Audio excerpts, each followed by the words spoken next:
Curious Owl here, and today for Tag Tuesday, I am doing the Rapid Fire Tag. Okay, so this one is a tag done by Girl Reading, and actually, I am a fan of hers. I didn't know that she had created her own tag, though, and I really like this because basically it's a bunch of questions that you just answer right off the top of your head, and you just go through them super quick, so this should be a really fun, short video, so here we go. Ebook or physical book? Physical. Love to have a book in my hands. Paperback or hardback? I honestly prefer hardback just because I like the fact that they are less likely to be damaged than a paperback. Online or in-store book shopping? In-store. I like actually being able to smell all the books, which is totally a reader thing, I realize. Trilogies or series? This one I'm kind of both on because if I feel like a trilogy is pretty satisfying, I like the trilogy, but if it's a series, I do like that there are more books that can get me through, but sometimes it can get a little overwhelming, especially if there's 20 books in a series, so it kind of depends. Heroes or villains? I typically prefer the hero, but there are a lot of villains that I really enjoy, especially Loki from the Marvel series. He's probably one of my favorite villains because he's just so cunning and deceitful and just Tom Hiddleston. Can you blame me? A book you want everyone to read.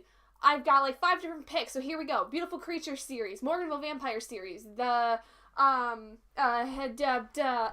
else? Oh my god. Okay, maybe only 2. Recommend an underrated book. Underrated. Ooh.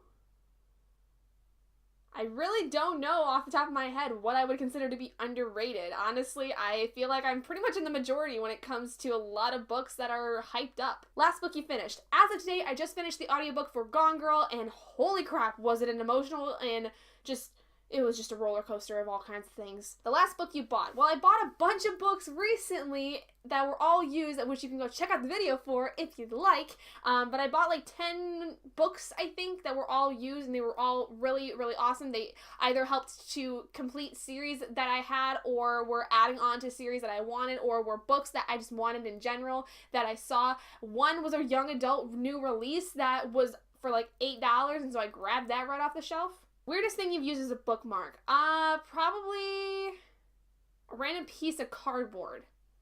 I've done that before. That's about the weirdest thing I can think of. Used books, yes or no? If you couldn't tell, yes. I love used books. A lot of the times they're still in really good condition, and even if they're not in such a good condition, I still treasure them as my own. I take very good care of them. And plus I get the books for a lot cheaper. It's a win. Top 3 favorite genres. That would be anything supernatural and paranormal, anything with fantasy, and anything that is a mystery or thriller. Borrow or buy? I prefer buying my books because honestly I like being able to have them on my shelf. There's nothing wrong with borrowing books. I do borrow a lot of books on overdrive through my phone, like the ebooks and audiobooks more so, but I do like actually buying my books because it feels like I have a new child that I can take care of myself instead of having to foster one and then give it back. Characters or plot? I'm kind of divisive on this one because I do like the aspects of both, but I think generally I tend to go towards more characters because if I don't like a specific character, I am not going to enjoy reading their story and reading what is going on with them, so I think I would tend to lean more towards characters than plot. Long or short books? That also depends, because if it's something that I want to get over with really quickly, then I would want it to be shorter, but some books I actually like are really long, so I'm usually okay with it. It just kind of depends on what kind of story we're looking at. If it's a mystery, I would prefer it to be a little bit shorter. If it's a fantasy, I would rather it be a little bit longer, just in case there needs to be anything tied up, or there needs to be any kind of world building done. It really just depends on the genre. Long or short chapters? Short chapters are my life. I love, for instance, how James Patterson writes his chapters because they are so short. For every chapter they have, no more than 5 pages, 5 or 6 pages usually, but they are so impactful to the story that it makes it so much easier to just fly through 50 chapters in one sitting. Name the first 3 books you think of. Beautiful Creatures, Harry Potter, Morganville Vampires. Books that make you laugh or cry.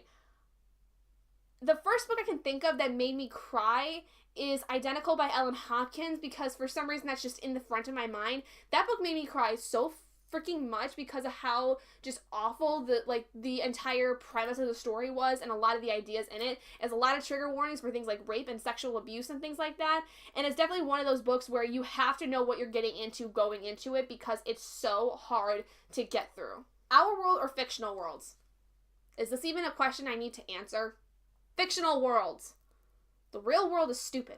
Audiobooks, yes or no? Hell to the yes! Audiobooks were my lifesaver when it came to college because it was just so easy to be able to listen to them in between classes and at lunch. I still love listening to audiobooks even though I don't find as much time during the day usually to listen to them, but I love listening to them when I'm at the gym and when I'm driving. It's so nice and easy to get into a story. I love audiobooks. They're so fun most of the time. Do you ever judge a book by its cover? I tend to not, but I do appreciate a beautiful aesthetic when it comes to a cover. I won't necessarily judge the book's content by its cover, but I will basically tend to go towards something that is a little bit more aesthetically pleasing than something that isn't. Book to movie or book to TV adaptations. This also depends because if it's a series, then definitely book to TV show adaptation because that allows for multiple seasons and allows for multiple episodes within a season. But if it's a standalone book, then definitely it should be a book to movie adaptation. A movie or TV show you prefer to its book. Ooh, I don't think I have an answer for this one because I always am so nitpicky when it comes to books and that are adapted into movies and TV shows. So if there's something that is glaringly obvious to me that is not involved in those adaptations, then I automatically dislike the movie in some way because of it. And finally, series or standalones. Again, it depends. If the story really seems to wrap up well in one book, I'm satisfied, but I tend to like series a little bit more than standalones, I will say, but I think that it just depends on how well executed each is. There you guys go. Those are all the questions for the rapid fire tag. I hope you guys enjoyed it. Let me know what all of your answers would be down in the comments below, and please be sure to go check out the original tag on Girl Readings channel. She's super, super sweet. I adore watching her videos, and I just think she's such a cute little being, and I just want to be her friend because I have no YouTube friends. So anyway, thank you guys so much for joining me in this video. If you guys did enjoy it, please do give it a big thumbs up. And if you're not already and you'd like to be, hit that button down below and subscribe to become an owlet in our flock. And I will see all of you guys in my next video. Bye guys!